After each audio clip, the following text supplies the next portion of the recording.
Menjelang Hari Raya Galungan dan Kuningan, sejumlah kebutuhan pokok harganya tetap stabil, namun bumbu terutama cabai merah harganya melonjak hingga mencapai Rp50.000 per kilogramnya.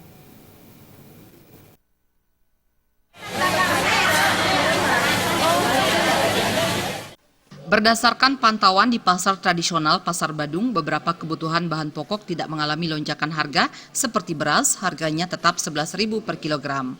Telur ayam ukuran sedang Rp35.000 per kerat dan ukuran besar Rp38.000 per kerat.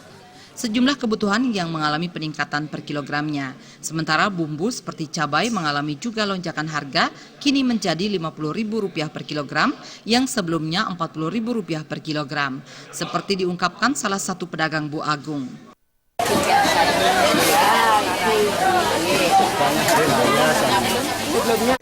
Bumbu lain seperti bawang merah harganya di angka Rp45.000 per kilogram, bawang putih harganya Rp35.000 per kilogram, dan bawang putih kupas harganya Rp37.000 per kilogram.